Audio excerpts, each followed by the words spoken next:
사랑하는 주 예수 그리스도의 회중이여, 오늘 본문은 아기에게 엎드려 경배했던 사람들은 유대인이 아니라 동방, 이방에서 온 사람들이었습니다. 동방은 이스라엘의 동쪽을 가리켜요. 이스라엘을 중심으로 해서 동쪽으로 멀리 있는 중국과 그리고 인도 같은 것들을 이야기하는 것이 아니라 그래도 제법 가까운 이라크 아니면 이란 아니면 아프가니에서 온 사람들을 말하는 것입니다. 그 이방 사람들이 지금 이스라엘로 왔어요. 1절에 보니까 동쪽에서 온 사람들이 엎드려 그에게 경배하기 위해서 왔다고 말합니다. 자, 그러면 하나님께서 갓 태어난 아기 앞에서 경배하는 동방 사람들을 우리에게 소개하는 이유가 뭡니까? 왜 유대인들이 아기 예수께 절하지 않고 이방 사람들이 아기 예수께 경배했다는 사실들을 소개합니까? 여기에 우리를 위한 복음이 있고 우리를 위한 도전이 있는 것입니다. 오늘 설교 제목은 하나님께서 동방에 사는 사람들에게 이스라엘에 갓 태어난 왕의 주권을 인정하도록 해요. 그러면 누가 갓 태어난 왕에게 경배했는가? 오늘 2절의 말씀에 보면 동방박사들이라고 이야기하잖아요. 지금 이 사람들이 동쪽 하늘에서 별 하나를 보았습니다. 그리고 유대인 가운데 한 왕이 태어난다는 걸 알아요. 그래서 한 왕에게 경배하기 위해서 그 사람들이 어디까지 와요? 예루살렘까지 와요. 베들레헴. 그러면 우리는 지금 여기에서 말하는 박사라는 사람들을 우리는 어떻게 이해합니까? 그런데 이 박사라는 사람들을 우리가 어떤 사람들인가 이해하기 전에 우리가 두 가지 그 전설에 대해서 먼저 설명해야 돼요. 하나는 동방에서 온 사람들은 세 명이라고 우리가 이야기해요. 왜 그렇죠? 예물이 세 개니까. 예물이 세 개니까. 보편적으로 동방 박사들이 세 명일 것이다 라고 말해요. 그리고 저희들은 과거에 그 크리스마스 카드를 만들어 가지고 이렇게 보냈거든요. 거기에다가 뭘 그려요? 동방박사 세 사람을 그린 다음에 또 낙타도 그리고 또 한 별이 쭉 가는 것들을 쭉 그린다. 그런데 성경에 보면 동방박사가 세 명이라든지 동방박사들이 낙타를 타고 왔다든지 그런 말 없어요. 그런 말 없습니다. 또 하나의 전설은 이 사람들이 동방에서 왔는데 이 사람들은 왕일 것이다. 이런 식으로 추측하는 사람들이 있죠. 제가 이렇게 말씀드리는 이유가 어디 있습니까? 성경에 없는 것들을 건너집어서 추측하는 것은 옳다, 옳지 않다. 옳지 않다라고 하는 사실들을 말씀드려요. 옳지 않아요. 성경에서 뭐라고 말하느냐가 중요한 것이지 이 예물이 세 개니까 박사들이 세 명일 것이다 그렇게 말하는 것은 옳지 않아요. 어쨌든 간에 오늘 본문에서 뭐라고 해요? 동방에서 온 사람들이 지금 갓 태어난 아기에게 뭐 하려고 와요? 경배한다는 것은 예배드리는 거예요.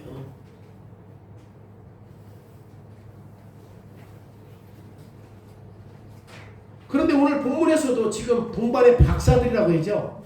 자, 근데 이 박사들이라고 하는 번역은 약간 우리에게 혼동하게 해요. 왜냐면 박사들이라고 하면 참 막 지혜로운 사람이고 그런 사람처럼 보이잖아요.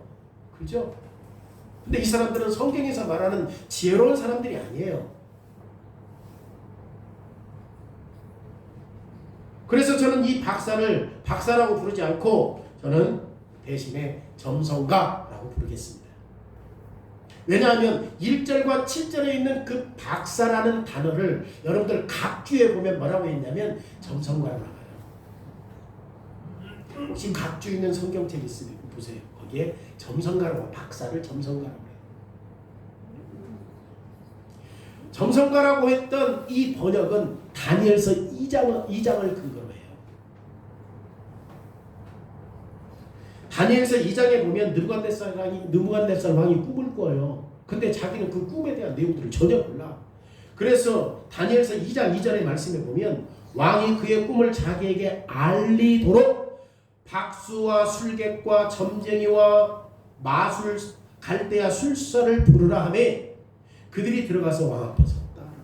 그러니까 지금 느부갓네살 왕이 꿈을 꾸었는데 그 꿈을 알기 위해서 누구를 불러요? 당시에 박수들, 점쟁이들을 부른다니까요. 그러니까 느부갓네살 왕은 뭘 생각한 거예요? 이 사람들은 나름대로 내 꿈을 알 수 있을 것이라고 확신한 거예요. 확신한 거예요.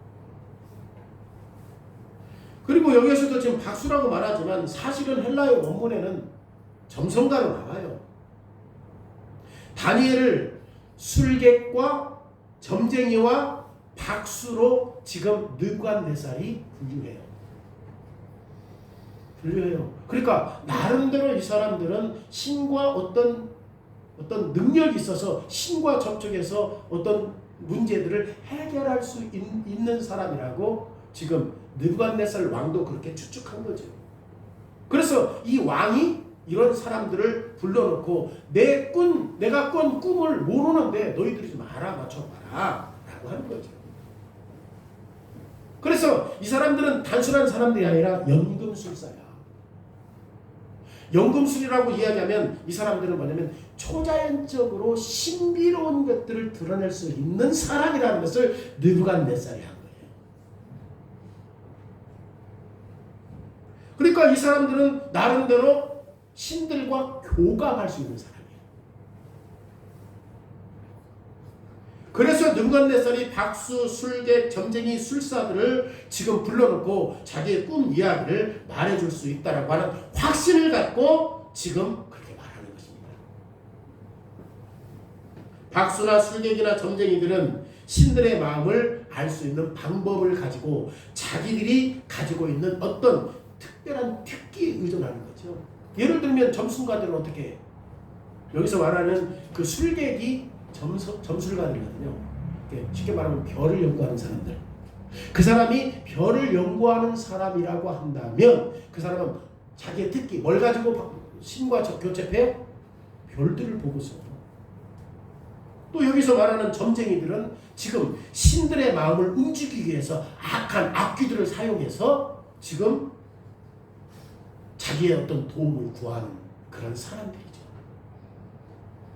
지금 오늘 우리에게 중요한 논점이 뭡니까? 이 점성가, 이 술객들, 점쟁이들이 지금 다 하나가 된 거죠. 이것이 지금 마태가 동방에서 온 사람들을 묘사하기 위해 사용한 단어예요. 그리고 동방에서 온 사람들에 대해서 말하는 것은 이 사람들은 사실은 우리가 말하는 막 지혜롭거나 뭐 독특하거나 그런 사람들 아니에요. 성경에서 말하는 그런 사람들이 아니에요. 현인, 박사, 지혜자. 성경에서 말하는 그런 사람들이 아니에요. 예수님의 탄생에서 베들레헴에 온 점순가들은 민수기 24장에 나오는 술사들이에요. 술사들. 그야말로 전쟁이들이에요. 지금 사도행전 8장에서도 마술사 누가 나옵니까? 시몬이 나오죠. 사도행전 13장에서 마술사 엘마루가 나와요. 이런 종류의 사람들이에요. 신과 접촉해서 어떤 문제를 해결할 수 있다고 생각하는 사람들이죠. 자, 동방에서 온 사람들은 지금 엎드려 누구에게 절합니까? 유대인의 왕. 왜냐하면 그 사람들 유대인의 왕이 어디에 났냐고. 동방 박사들이. 그 사람들은 지금 그걸 알고 온다니까. 그럼에도 불구하고 이 사람들이 성경에서 말하는 유능한 지혜 있는 사람들이 아니에요. 지금 경배했다는 말이 무엇을 의미해요? 예배했다는 말이에요. 그러니까 예배를 했다는 말은 무슨 뜻입니까? 어떤 신적인 존재라고 하는 것을 추정해서 누군가와 지금 연결할 때 하는 행동이 이게 신약에서 경배했다 하는 것은 그 사람이 신적 존재가 있는 분이라는 사실들을 알 때만이 뭐 하는 거야? 경배하는 거예요. 예를 들어 우리가 어떤 분에게 예배한다고 합시다. 그러면 우리가 예배하는 대상이 우리와 똑같다거나 우리보다 못한다고 생각한다면 그 사람이 경배합니까? 안 합니까? 안 하지. 지금 경배하는 대상이 어떤 분이요? 신적 존재라는 사실들을 알고 온 사람들이 지금 여기에 핵심이 있는 거예요. 동방에서 온 점술가들은 자신들 앞에 있는 이 아이가 어떤 존재다? 신적인 존재, 즉 하나님이라고 추측해요. 그래서 동방에서 온 사람들은 이 아이에 알맞게 된 거예요. 동방에서 멀리 떨어졌던 베들레헴에 있는 이 아이 앞에서 겉으로 볼 때 다른 아이와 별다른 바가 없어. 예수님이라고 특별한 게 아니야. 똑같아. 그런데 그 아기 앞에 뭐예요? 무릎을 꿇어요. 얼마나 놀랍습니까? 그러면 동방에서 온 이 점성가들이 어떻게 이 아기가 예배받기에 합당한 분인가? 어떻게 이분이 신적인 존재인가? 어떻게 이분이 하나님이라는 사실을 알았죠?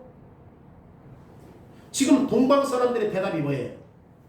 우리가 동쪽에서 그분의 뭘 봤다? 별을 봤다고 말해요. 별을 보고. 별을 보고 왔다는 거예요. 그분의 별을 보고 왔다는 거야. 여러분, 주석가들은 말합니다. 이 별이 막 평소보다도 엄청난 그 빛을 보였기 때문에 막 한 1000배, 10,000배 이런 확실한 빛이 있었기 때문에 이건 초신성적인 별이다.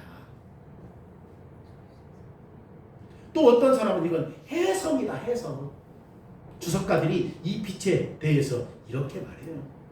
또 어떤 사람들은 주석가들이 3개나 아니면 10개 이상의 쭉 별들이 강력하게 빛을 비춰서 지금 인도했다라고 말해요. 그런데 그런 내용은 성경에 있어요? 없어요? 없어요. 우리가 알아야 하는 것은 이 별은 전혀 정상적인 별이 아니에요. 여러분 9절의 말씀해 보세요. 아이가 있는 곳 위에 어떻게 된 거야? 별이 머무른 거야. 여러분 일반적으로 밤하늘에 정상적인 별이라고 한다면 머무르지 않지. 그러잖아요. 지구가 도니까. 그러니까 이 별은 정상적인 별이 아니야. 그런데 아주 특별한 것, 이것이 중요한 핵심인 것은 지금 이 일을 누가 하신다는 거예요? 하나님이 하신다는 사실이에요. 이방 사람에게. 하나님이 우리에게 특별한 방법으로 지금 일하신다는 것을 우리에게 보여주는 거예요. 이사야 40장 26절에 너희는 눈을 들어 누가 이 모든 별을 창조하였나 보라. 주께서는 수요대로 만상을 이끌어내시며 그들의 모든 이름을 부르시나니 그의 권세가 크고 그의 능력이 강함으로 하나도 빠짐이 없다. 하나님이 어떤 분인가? 만상의 만물을 창조하시고 그의 이름을 부를 때 하나도 빠짐이 없이 하시는 분이요.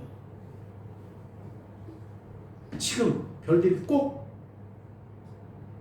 이렇게 나타나지 않지. 가다가 멈추냐고. 다시 말하면 예수님 당시 동방에서 온 이 점성가들은 지금 관심을 끌기 위해서 하늘에 있는 이 특별한 별을 두신 분이 누구다? 하나님이다.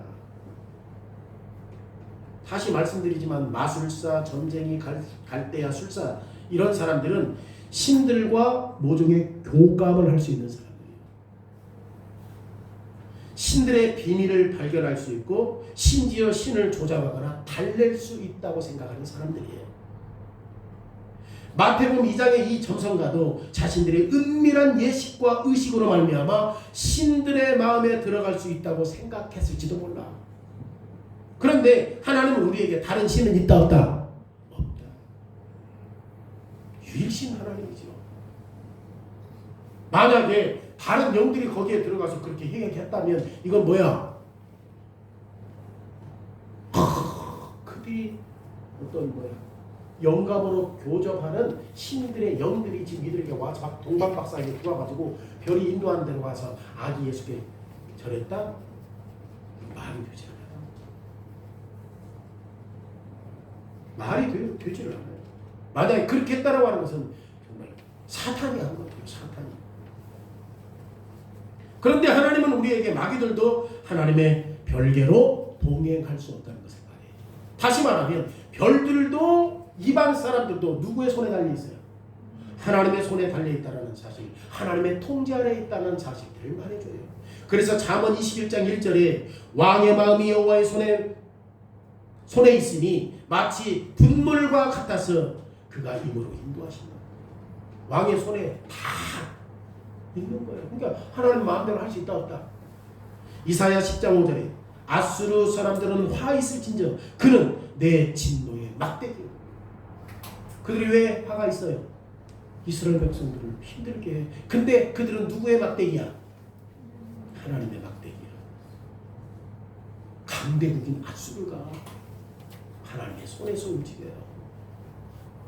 그러면 이 점성가들은 이 별이 나타나는 것을 유대인의 왕이라는 것과 어떻게 연결했는가? 이게 하나님이 하신 일이라니까요. 앞에서 제가 말씀드렸잖아요. 경배한다라고 하는 것은 지금 그들이 어떤 존재라는 사실을 인식했다고? 신적 존재라는 사실들을 인식했다는 거예요. 이런 마음을 알게 하는 게 누구야? 하나님이 하신 일이에요. 이방 사람들에게. 다시 말해서 하나님이 이방인 점순가들에게 유대인 가운데 한 왕이 탄생했다라고 하는 결론을 내리게 하신 거죠. 하나님이 하신 거죠. 그래서 점성가들은 선물을 준비해서 지금 동방에서 어디까지 옵니까? 베들레헴까지 와서 경배한 것입니다. 핵심이 뭐예요? 하나님이 여기에서 일하고 계셨다는 거죠. 심지어 하나님은 점술가들이 예루살렘에 오도록 별을 향해서 그들을 이끌어 가신 거죠. 하나님이 하신 일이 얼마나 놀랍습니까? 오래전 발람과 같이 발람의 이런 마술사들은 자기들이 신을 어떻게 할 수 있다고 생각해서 움직일 수 있다고 생각합니다. 그래서 우리가 잘 알고 있는 발람도 하나님의 마음을 움직이려고 생각합니다. 그런데 하나님은 당신의 주권적인 방법으로 당신의 팔을 펼쳐서 이방 사람들 위에 두심으로 말미암아 이방 사람들이 유대인의 왕께 경배하기 위해서 예루살렘 여기에 하나님이 아브라함을 동방의 갈대아 우르에서 불러냈을 때 아브라함에게 말씀하신 것이 성취돼요. 하나님께서 아브라함을 갈대아 우르에서 불러냈을 때 아브라함이 뭐라고 말해? 너는 복의 근원이라. 그리고 모든 세계 열방이 너로 말미암아 뭘 받을 것이다? 복을 받을 것이다. 여기에 언약이 성취돼요. 심지어 다윗은 시편 68편에서 아브라함의 씨를 알게 될 것이다 라고 말해요. 68편 29절에 예루살렘에 있는 주의 전을 위하여 왕들이 주께 예물을 드리라. 그러니까 모든 열 왕들이 예루살렘에서 지금 뭐하고 있습니까? 예물을 드린다니까. 그것을 지금 다윗의 아들 솔로몬이 그런 예물을 가지고 성전을 짓잖아요. 성전을 짓잖아요. 솔로몬도 이것을 반복해요. 시편 72편에 다시스와 섬의 왕들이 공을 바치며 스바와 시바 왕들이 예물을 드리려느라 모든 왕이 그의 앞에 굽어가며 모든 민족이 다 그를 섬기리라. 이게 누구의 약속이 성취된 거야? 아브라함의 약속.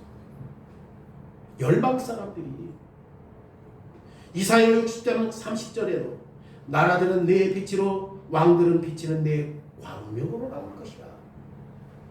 그러니까 모든 나라들이 아브라함에게 약속했던 그 언약이 성취가 이제 누구를 향하게 돼요? 빛 대신 그리스도를 향하게 됐다.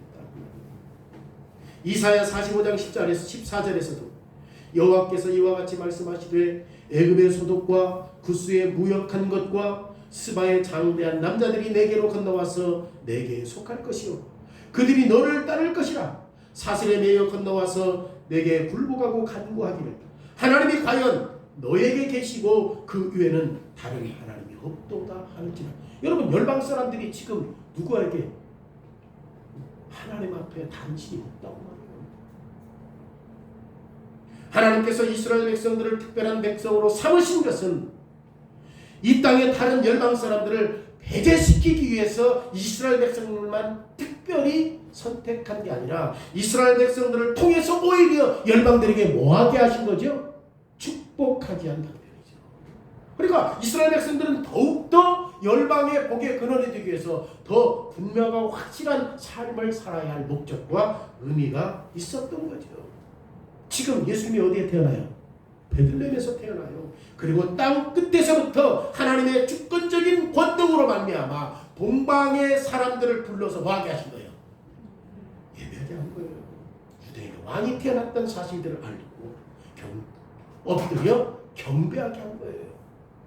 왜냐하면 동방의 점수가들은 이 아이가 신이고 세상을 위한 축복의 근원이라는 사실들을 지금 그들의 안에서 보았기 때문에, 하나님이 하신 일들을 보았기 때문에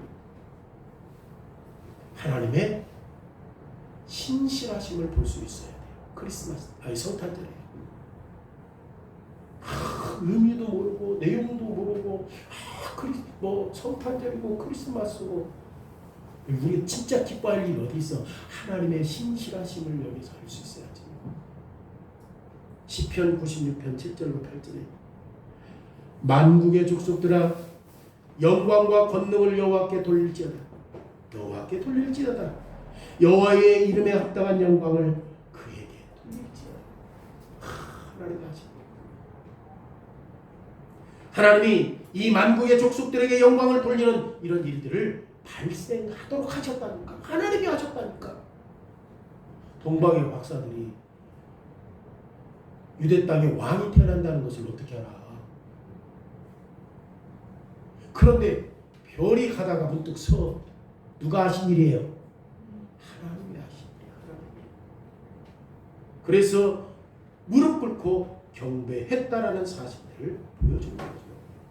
그런데 예수님께서 태어나셨을 때는 만 백성들이 다 예수님께 경배해요, 안 해요? 안 해요. 그런데 마지막 예수님께서 재림하신 날은 모든 만 백성 피조물들이 다 누구 앞에 무릎을 꿇어요? 예수님 앞에 무릎을 꿇을 것입니다.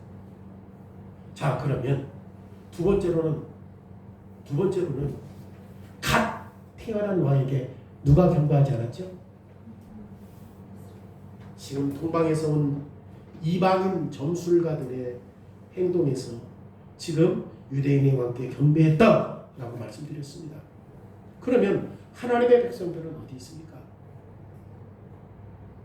동방의 사람들이 예루살렘에 온 것은 매우 흥미로운 일이에요. 그런데 이 사람들이 아기 예수께 와서 경배하는 것은 아브라함의 자녀들을 두렵게 정죄하고 있어요. 왜 그래요? 그들이 아기께 경배해야 되는데 지금 동방에서 이방 사람들이 와서 경배하는 거잖아요. 그러니까 이런 모습들은 지금 뭐 하는 거죠? 이스라엘 사람들을 정죄하고 있는 거예요. 지금. 그러면 대제사장들과 서기관들과 예루살렘 사람들이 이런 동방의 점술가와 함께 예루살렘에서 베들레헴에는 한 8km 정도 떨어졌거든요. 베들레헴까지 오지 않았던 이유는 어디 있는가? 대제사장들과 서기관들과 예루살렘 사람들이 왜 안 왔을까? 예루살렘 사람들이 성찬절에 대해서 아무것도 몰랐어요? 성령님은 우리에게 누가복음 2장에서 천사들이 예수님께서 태어나셨던 밤에 목자들에게 방문했다라는 사실들을 가르쳐줘요. 누가복음 2장 17절에 천사들이 목자들에게 말했던 것을 듣고, 지금 천사들이 목자에게 말한 걸 들었어. 그리고 들었던 목자들은 다른 사람들에게 가서 말했더니 놀랬다라고 말해요. 그러니까 이미 다른 곳에서는 어떻게 표현하고 있습니까? 예수 그리스도가 태어난다는 사실들을 천사가 말했을 때 그 얘기를 들었던 사람들이 놀란 사람들이 있어요, 없어요? 있어요. 이런 표현에서 누가는 특별히 목자들이 이 천사들에게 아기에 대해서 사람들에게 들려주었다라고 말해준다니까. 그러니까 예루살렘 사람들이 우리가 몰랐어요 라고 말해줬단 말이에요. 베들레헴과 예루살렘 사람들은 8km 떨어진 그 베들레헴을 가지를 않았다니까. 예루살렘 사람들이. 성령님은 우리에게 안나가 성전에서 예수님과 그리고 예수님의 부모 요셉과 마리아를 만난 다음에 누가복음 2장 8절에서 38절에서 이렇게 말해요.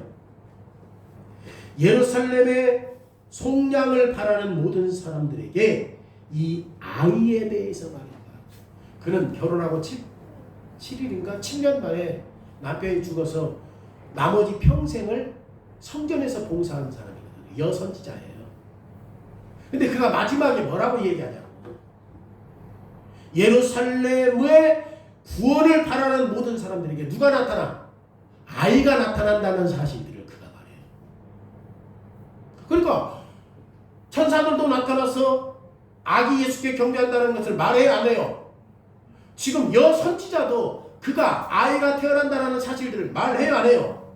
말한다니까. 그러니까 예루살렘에서 이루어지는, 즉 베들레헴에서 이루어지는 일들은 은밀하게 아무도 모르게 이루어지는 일이 아니라 많은 사람들이 알고 있는 내용이라는 사실들을 우리에게 가르쳐줘요. 사람들이 그날 밤 들었던 놀라운 이야기예요. 그렇잖아요. 그러면 당연히 대제사장들과 서기관들과 예루살렘 사람들도 놀라야 되는 거죠. 베들레헴에서 아기가 태어났던 일들이 맞는지 틀린지 성경을 찾아봐야지. 그러면 어떤 이유로 우리가 목자와 안나에 대해서 지금 말하고 있습니까? 보라, 동방에서 온 점성가들이 예루살렘에서 도착했다. 이방인 점술가들은 지금 입에서 뭐라고 말해? 그들이 와서 뭐라고 말해? 유대인의 왕이 태어난 곳이 어디냐? 그렇게 말해요, 오늘 본문에. 유대인의 왕이 태어난 곳이 어디냐? 동방에서 온 사람들 마음에 유대인의 왕이 출생한 곳에 대해서는 어떤 의심도 없다니까? 점술가들은 어떤 왕이 태어났느냐 안 물어봐. 누가 태어났느냐? 유대인의 왕이 태어난 곳이 어디냐? 어떤 사람이 태어났느냐? 이방 사람이 와서 그렇게 물어보는 게 아니라니까. 이 점술가들은 유대인의 왕이 태어났다는 것을 알고 있는 거죠. 앞에서 누가 그 일을 하신 거죠? 하나님이. 그리고 그들은 뭘 보았어요? 별을 보았어요. 그래서 점성가들은 유대인의 왕으로 태어난 분이 어디 있습니까? 라고 말하면서 예루살렘 사람들과 지금 부딪힌 거야. 제가 이렇게 말한 이유가 뭐예요, 지금? 왜 목자들을 말하고 왜 안나를 말해? 이미 그런 사람들이 앞으로 그런 일들이 있을 것이라는 사실을 말했어요, 안 했어요? 그러니까 유대인들은 이미 그런 사람들에 통하여서도 천사를 통해서도 안나를 통해서도 지금 예수 그리스도가 온다는 사실들을 분명히 알고 있지만 더군다나 그들은 뭘 가지고 있어? 성경을 가지고 있어요. 더군다나 유대인들은 성경을 가지고 있는 거예요. 자, 그때의 3절의 말씀에 백성들의 반응이 뭡니까? 헤로담과 그 예루살렘이 듣고 뭐 했어? 뭐요? 누가 태어났어? 어디요? 소동하기 시작. 물론 헤롯은 당황하겠지. 당시 이 지역의 왕이 누구야? 근데 유대인의 왕이 태어났다고 하니까 헤롯은 당연히 당황할 수밖에 없잖아요. 위협을 느끼겠죠. 그러면 지금 예루살렘이 헤롯왕과 함께 소동했던 이유가 뭡니까? 지금 마태는 분명히 오늘 본문에서 말하지 않지만 그런데 예루살렘 사람들이 새로운 소식을 들었기 때문에 요동했다라고 하는 사실을 지금 그들이 소동했다라고 하는 사실에서 우리가 충분히 유추할 수 있는 거죠. 왜냐하면 점성가들 그리고 백성들은 일찍이 누구의 소리를 들었어? 목자와 안나의 이야기를 들었단 말이에요. 충분히 알 수 있었어. 그래서 목자들은 뭐 한 거야 지금? 목자들과 또 안나와 동방의 사람들은 흥분했단 말이야. 그런데 유대인들은 흥분해요, 안 해요? 안 해요. 나머지들은 지금 흥분해서 그게 어디지? 라고 확신을 가지고 갔는데 예루살렘 사람들은 전혀 흥분하지 않았다라고 하는 거죠. 대신 예루살렘 사람들은 곤란에 빠진 거야. 대신 예루살렘 사람들은 짜증내면서 뭐 했어요? 요동치고. 다시 말하면 유대인의 왕이 태어났다는 소식을 듣고 싶지 않은 거예요. 그런데 하나님은 이 문제를 그대로 방치하잖아요. 백성들은 목사들에게 이미 들었고 안나에게도 들었고 동방에서 온 점술가들에게 들었어. 뭐라고 말했어? 그 사람들에게 만나서 유대 사람들에게 만나서 유대인의 왕이 어디서 났냐 물었어요? 안 물었어요? 물었단 말이야.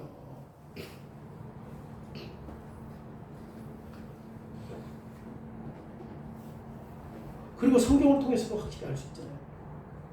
지금 동일하신 하나님은 별이라는 방편으로 이런 점술가들을 움직여서 동방에서 먼 길을 여행하도록 하신 분 아닙니까? 이제 이 악한 헤롯 왕을 움직여서 모든 대제사장들과 백성들 가운데 있었던 서기관들이 다 모였어. 헤롯과 다 모였어. 유명한 지도자들로 구성되었던 이 모임에서 지금 헤롯을 짓누르고 있던 의구심이 뭐야? 뭐 보세요? 그리스도가 어디에서 태어났느냐? 헤롯이 묻는 거야.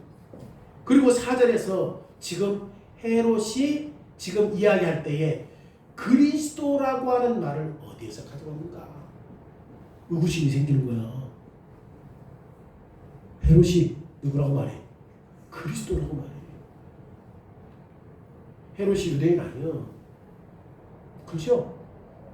어쨌든 간에 이 사람이 지금 2살 아래에 사내 아이들을 다 죽인 사람이고 유대인을 위해서 존재하는 왕이 아니라니까. 로마의 분봉왕으로서 지금 하는 헤롯 아니에요.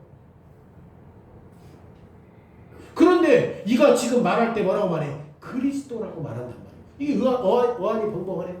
어떻게 헤롯이 그리스도라고 하는 단어를 쓰지? 그렇죠? 이것은 바로 그때 당시에 지금 그 지역에 메시아에 대한 기대가 있었다라는 사실들을 가르쳐 준 거예요. 뭘로? 헤롯이 뭔 단어를 썼다는 걸로? 그리스도라는 단어를 사용했다는 걸로 그 지역에 적어도 누구를 기다렸다? 메시아를 기다렸다는 사실들을 알 수 있는 거예요. 보십시오. 5절에 헤롯이 뭐라고 얘기합니까? 이는 선지자로 이렇게 기록된 바 또 유대 땅 베들레헴에서 태어난다 라고 지금 그 말을 들었단 말이잖아요.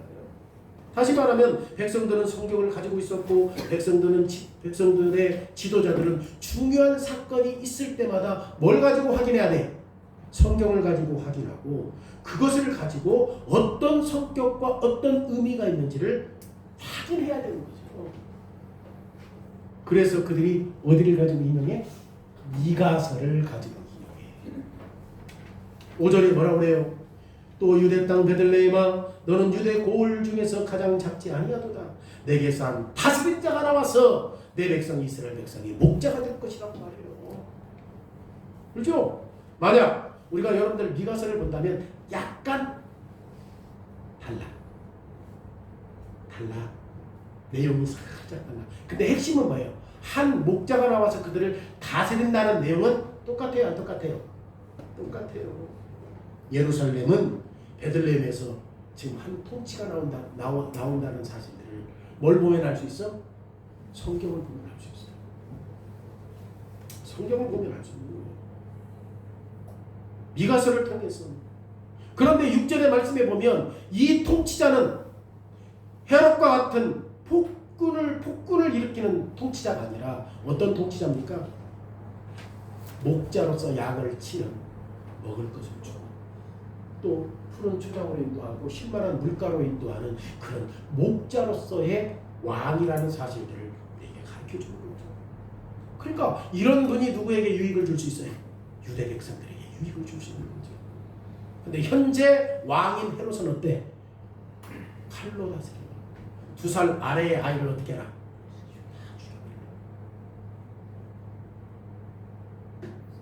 우리는 여기서 무엇을 보고 있습니까? 하나님이 베들레헴에서 참으로 기이한 일을 하셨다는 사실들을 부정할 수 없는 증거를 보여줘요. 하나님이 부정할 수 없는 증거를 보여주고 있어요.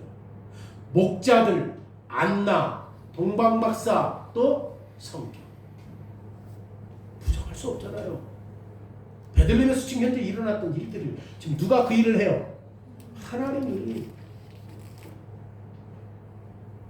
얼마나 자비로운 분이신지.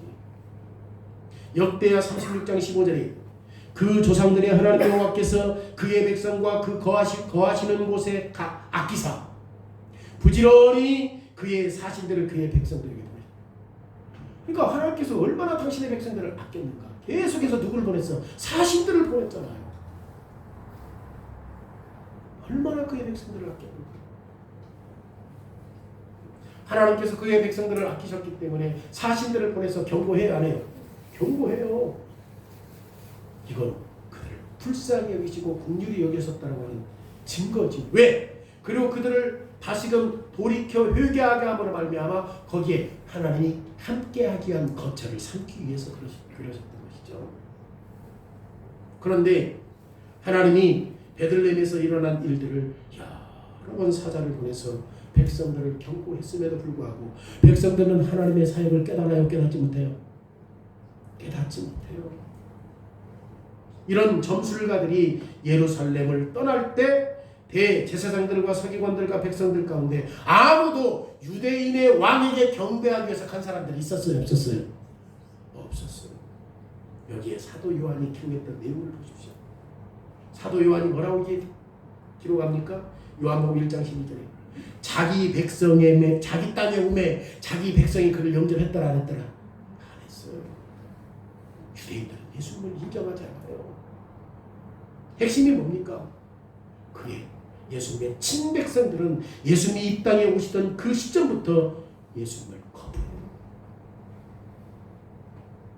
여기에 하나님께서 예루살렘의 동방의 이 점성가들을 첫 번째로 보내신 이유예요.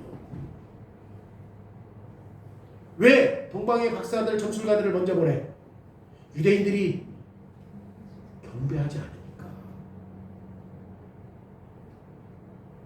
하나님의 은총을 받은 백성들은 결코 자신들은 하나님이 하시는 일을 알지 못했다고 말할 수 있어요? 없어요? 왜 못해? 안나를 통해서, 또 목자들을 통해서, 동방박사들을 통해서, 천사들을 통해서 베들레헴에서 일어난 일들에 대해서 하나님이 분명히 증거하셨어요? 안 하셨어요? 몰랐는데요. 나는 그거 전혀 금시초문인데요. 절대 변명할 수 없습니다. 세 번째로 그러면 오늘날 누가 이 왕에게 경배합니까? 마태복음 2장에 나오는 두 집단은 서로 반대가 되면 안 되잖아요. 한편으로는 우상을 섬겼던 이방 사람들, 그들은 와서 경배했어요. 그런데 유대인들은 언약 백성이었고 성경을 가지고 있었고 끊임없는 선지자들을 통하여서 계속해서 건면해 주었지만 아기 예수를 경배합니까? 안 합니까? 안 해요. 로마서 9장 4절에 그들은 이스라엘 사람이라 그들에게는 양자됨과 영광과 언약들과 율법과 세우신 것과 예배와 약속들이 있다. 유대인들은 양자됐죠? 그들이 예배드리라는 약속이 있죠? 유대인들은 영광과 언약들을 율법에 세웠죠? 그런데 그들은 그 말씀대로 순종해야 안 해요? 경배하지 않아요. 마태복음 2장의 이후에 지금까지 예수님께서 탄생하신 이후에 지금까지 계속 이어지는 패턴이 반복되고 있어요. 하나님이 이 세상에 보내신 그리스도를 예루살렘이 거부하신 것은 예수님께서 이 땅에 태어날 때부터 33년 동안 십자가에 못 박힐 때 누가 더 열정적으로 예수님을 십자가에 못 박혀요? 유대인들이요. 33년 동안 예수님이 하셨던 모든 이적과 기사들을 이스라엘 백성들에게 보여주었음에도 불구하고 항상 그들과 함께 하셨음에도 불구하고 이스라엘은 예수님을 거절해요. 사도들이 오순절 이후에 복음 설교를 했을 때 사도들은 이스라엘 백성들 가운데 복음 전했어요. 왜냐하면 유대인들은 언약 백성이기 때문에, 하나님의 백성이기 때문에. 그런데 점점 유대인들은 그리스도의 복음을 원치 않아요. 그래서 그 바울이 전하는 복음의 결과가 어디로 가냐? 사도행전 13장 46절에 바울과 바나바가 담대히 말하여 이르되 하나님의 말씀을 마땅히 먼저 너희에게 전하였거늘. 너희가 누구요? 유대인들에게 먼저 전했는데 너희는 그것을 버리고 영생을 얻기에 합당하지 않는 자로 자처해버렸다. 그러니까 먼저 계속해서 이게 반복된다니까. 예수님께서 이 땅에 오셨을 때 유대인들이 예수님 경배해야 안 해요? 33년 동안 사역할 때 유대인들이 예수님을 인정해야 안 해요? 오히려 십자가에서 누구를 못 박으라 강력하게 말해요. 유대인들이 예수님을 못 박으라 말해요. 예수님께서 죽고 난 다음에 부활하시고 승천하셨을 때 사도들이 복음을 전하는 사도교회에서 어떤 일이 벌어져요? 유대인들을 향해서 복음을 전했지만, 물론 3,000명이 회개해서 교회가 존재하긴 했지만 계속해서 사도 바울이 어디를 향하여서 복음을 전해요? 이방 사람들을 향해서 복음을 전한다는 것을 보여줘요. 왜? 그들이 복음을 받아들이지 않으니까. 사도행전 28장 28절에 그런즉 하나님의 이 구원이 이방인에게로 보내준 줄 알라. 왜냐? 그들은 그것을 들으리라. 이방인들은 뭘 들어? 하나님의 사도들이 말하는데 하나님의 말씀을 듣는 거야. 이것이 바울 사역에 주도했던 패턴입니다. 다시 말해서 지금 원 가지는 잘라져 버렸어. 그게 누구야? 이스라엘. 이젠 어떤 가지가 붙었죠? 이방 가지. 다른 가지가 원 줄기와 지금 바뀐 거예요. 여러분, 예수 그리스도의 교회는 압도적으로 유대인이 아니라 이방 사람들이에요. 그리스도의 교회는 압도적으로. 역사적으로 유럽은 복음을 받아들이죠. 그렇잖아요? 역사적으로 유럽은 복음을 받아들여요. 그리고 유럽의 대부분의 문화가 기독교 문화예요. 왜냐하면 이스라엘 땅에서 복음을 듣지 않고 모슬람이 되어버리니까 하나님은 그들을 버리고 유럽을 선택해서 그들에게 지금 하나님의 말씀을 전함으로 말미암아 유럽 땅에 그들의 생활의 패턴과 삶의 방식이 뭘 근거로? 기독교적 삶의 문화를 만들었던 것이죠. 만들었던 것이죠. 왜냐하면 하나님은 왕인데, 예수님은 만왕의 왕인데 그의 백성들이 있어야 돼, 없어야 돼? 있어야 돼. 근데 유대인들은 지금 예수님을 따라야 안 따라요? 그래서 지금 하나님께서 하시는 방편이 어디로 가? 유럽으로 가. 이방, 유럽으로 가. 그래서 당신의 백성들을 모신 거예요. 왕이니까 백성이 있어야지. 그래서 이 내용을 들으면 우리도 기뻐할 수밖에 없어요. 왜 그래요? 우리도 이방인이기 때문에. 그죠? 예수님의 왕권을 깨달았던 사람들 가운데 우리가 함께하고 있으니까 이방인이니까. 그런데 역사적으로 유럽이 이 복음을 먼저 받아들였다고 하는 것은 유럽은 항상 기독교적이고 유럽은 항상 복음을 받아들였다는 뜻이 아니에요. 지금 유럽 보실래요? 지금 유럽의 큰 교회가 술집이 됐잖아요. 하나님은 언제든지 이방 사람들을 통해서 당신의 백성을 만들 수 있어요, 없어요? 저 예루살렘에서 복음이 어디로 가? 유럽으로 갔어. 그러면 지금 유럽이 그렇게 되냐고? 아니라니까. 유럽도 하나님의 말씀을 거부하고 하나님의 뜻을 거부하고 있다니까요.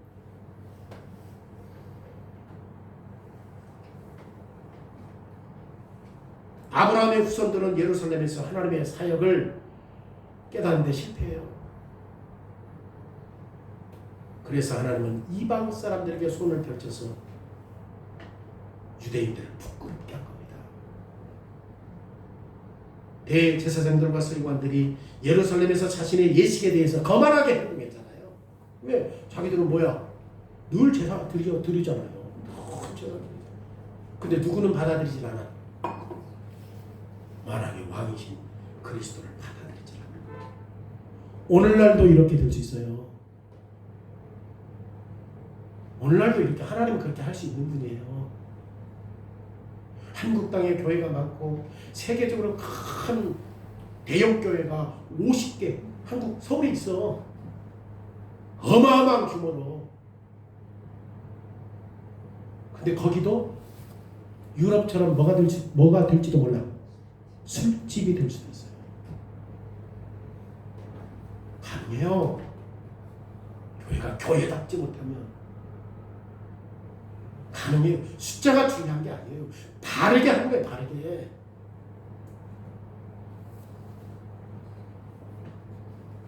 하나님은 얼마든지 아프가니스탄이나 중국이나 저 이란에 얼마든지 지금 무슬림 국가에도 뭐 할 수 있어? 당신의 백성들을 삼을 수 있어. 우리가 하나님의 말씀을 거역하고 왜곡되고 변질되고 삐뚤어지면 우리를 떠나서 지금 우리가 생각하는 무슬림 국가에서도 하나님의 뜻이 이루어질 수 있다 없다? 조심해야 돼. 긴장해야 돼. 긴장해야 돼.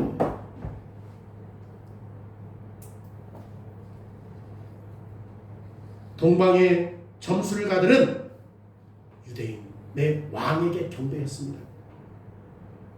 우리는 오늘 만왕의 왕 앞에서 엎드린 동방 박사들을 사랑해요. 우리가 하나님께 신실하지 않았기 때문에 하나님의 복음이 이슬람 지역에 갈 수 있다 없다? 하나님은 그렇게 할 수 있는 능력이 있다 없다? 두려운 거지.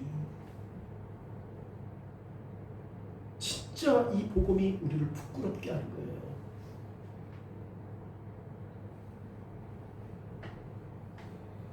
왜냐하면 우리도 예수를 만왕의 왕으로 경배하지 않으니까. 형식적으로 주일날 왔다 갔다 하지 말고. 두렵잖아요. 성탄절이라고 해서 맹목적으로 무슨 뭐 세상 사람들은 오락 프로그램을 교회에서 끄집어 들여가지고 즐겁게 하고 다 그 세속적인 거예요. 교회 그러면 안 됩니다. 여기에 우리의 도전이 있잖아요. 왕이 다시 돌아올 때 왕은 뭘 찾아지는? 우리 가운데 뭘 찾아? 믿음을 찾아. 왕이 다시 돌아오실 것입니다. 그가 이 땅에 오셔서 천대받았어요. 당신의 백성들에게. 근데 이방 사람들에게 하나님께서 하신 일들로 말미암아 비록 작지만 왕의 대접을 받았어요. 그런데 그가 다시금 이 땅에 왕으로 와야 하나요? 최종적으로 왕으로 오실 때 모든 피조물이 무릎을 꿇을 것이란 말이에요. 그때 예수님께서 우리에게 요구하시는 게 뭐야? 믿음. 믿음이야, 믿음. 우리에게 믿음을 찾는 거예요. 그리스도가 만왕의 왕이시었다. 하나님께서 유대인들이 예수님을 인정하지 않으니 비록 이방 사람들의 마음을 주장하셔서 그들에게 경배하신 만왕의 왕, 그분이 오실 것인데 그분은 이제 우리에게 뭘 찾아? 참된 믿음을 찾을 것이다. 그때 만왕의 왕에게 절하지 않은, 경배하지 않은 사람도 이제 예수님께서 재림하실 날이 모든 사람들이 다 와서 어떻게 할 것이다? 이번 성탄절을 어떻게 이 말씀을 통해서 지킬 것인지 깊이 생각해 보십시오.